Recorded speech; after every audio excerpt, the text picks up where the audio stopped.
Assalamualaikum warahmatullahi wabarakatuh. Perkenalkan, nama saya Jiska Davina Damayanti, NIM akhir 364 dari kelas Hukum Acara Pidana Khusus D.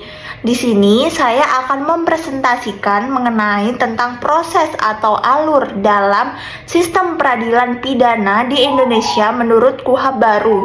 Lalu, apa saja perbedaannya dalam KUHP lama? Yuk simak. Perlu diketahui bahwasanya dalam KUHP baru di sini terdapat 15 tahap atau proses alur dalam berperkara pidana menurut KUHP baru. Nah, sekarang akan saya jelaskan satu-satu. Yang pertama adalah proses pembukaan persidangan. Proses ini diatur dalam pasal 204 ayat 1 KUHP baru yang berisikan bahwasanya hakim ketua bertugas dalam sidang untuk membuka persidangan dan memastikan persidangan terbuka untuk umum. Kemudian, hakim ketua memerintahkan kepada jaksa penuntut umum untuk menghadapkan terdakwa untuk hadir ke dalam ruang sidang. Dan proses selanjutnya adalah memeriksa identitas dari terdakwa yang di dalamnya akan ada nama, alamat, tempat tanggal lahir, pekerjaan, status, kewarganegaraan, agama, dan lain sebagainya. Selanjutnya mengingatkan kepada terdakwa bahwasanya harus menyimak proses persidangan, mendengarkan, melihat segala sesuatu yang terdapat di dalam persidangan. Proses kedua adalah pembacaan dakwaan.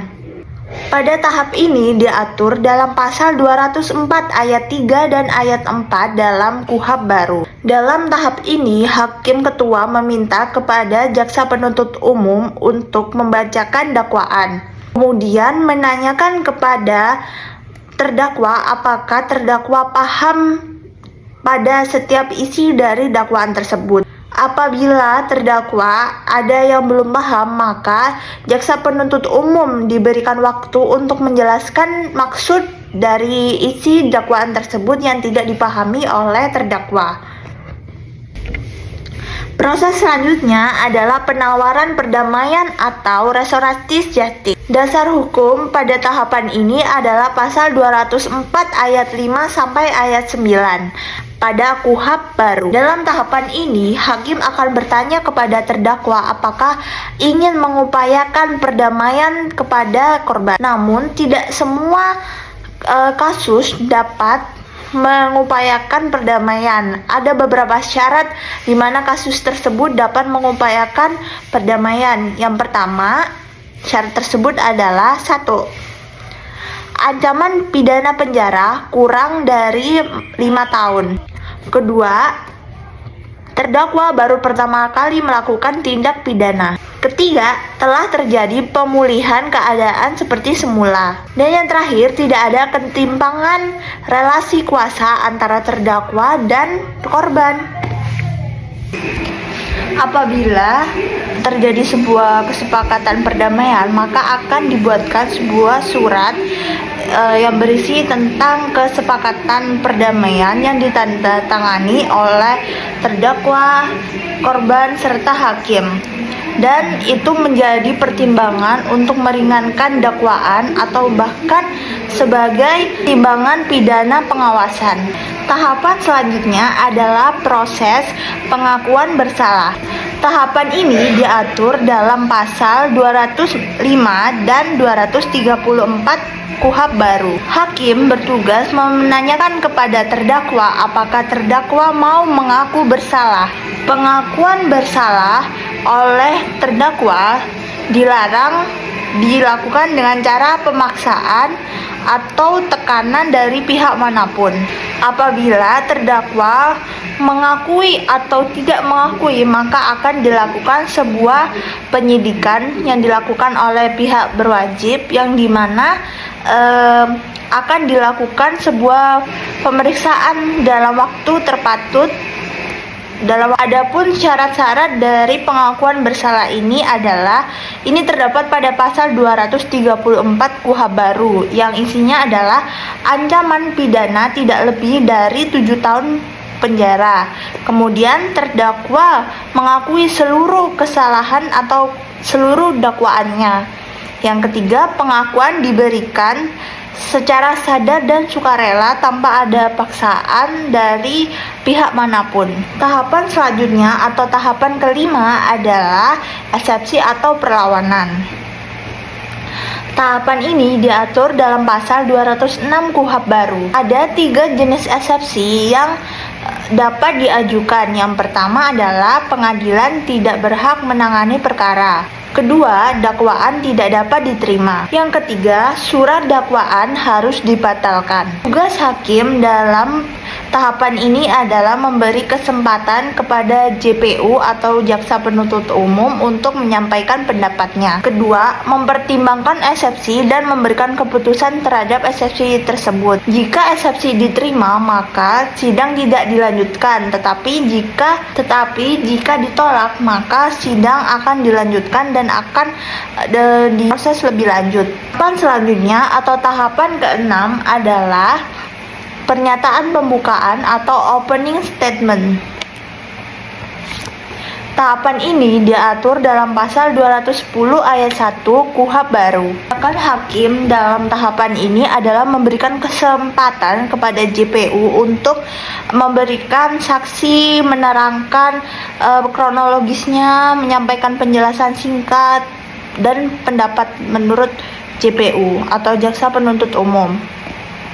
Kemudian memberikan kesempatan kepada terdakwa atau advokat yang mewakili terdakwa untuk memberikan pembelaan atas dirinya. Tujuan dari adanya opening statement ini adalah berguna bagi hakim untuk memberikan gambaran dari kedua belah pihak. Tahapan selanjutnya atau tahapan ketujuh adalah pembuktian oleh penuntut umum. Tahapan ini diatur dalam pasal 209, 210, 241, dan 235 dalam KUHP baru. Pada intinya, dalam pembuktian oleh penuntut umum ini berisikan saksi-saksi yang dihadirkan, mulai dari urutan saksi yang memberikan pernyataan atau argumennya sesuai dengan kenyataan yang dia ketahui dan telah disumpah di dalam sidang tersebut. Tahapan selanjutnya atau tahapan ke-8 adalah pembuktian oleh terdakwa atau advokat yang mewakili terdakwa.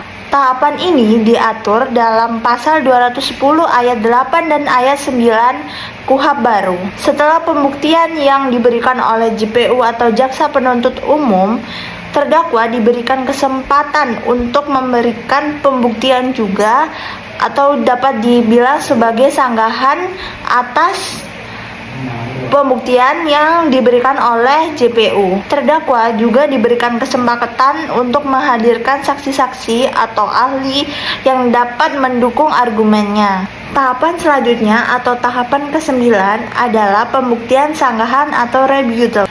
Tahapan ini diatur dalam pasal 210 ayat 10 KUHP baru. Dalam tahapan ini berisikan setelah terdakwa memberikan pembuktiannya, maka JPU atau Jaksa Penuntut Umum diberikan kesempatan untuk menghadirkan saksi tambahan yang dapat memperkuat atau sebagai sanggahan terhadap pembuktian yang diberikan oleh terdakwa. Kemudian advokat atau terdakwa diberikan kesempatan lagi untuk memberikan sanggahan terhadap rebuttal yang diberikan oleh JPU atau ini bisa disebut sebagai sur rebuttal. Tahapan selanjutnya atau tahapan ke-10 adalah argumen penutup atau closing argument.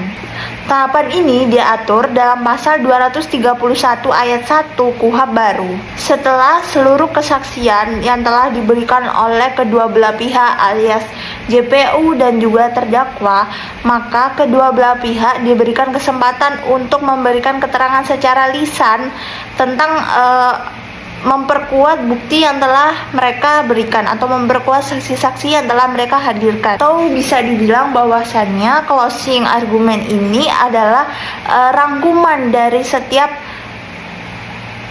kalimat-kalimat atau setiap argumen yang telah mereka sampaikan, dan tidak boleh ada argumen baru yang disampaikan. Jadi harus berupa rangkuman dari argumen-argumen sebelumnya yang telah mereka sampaikan.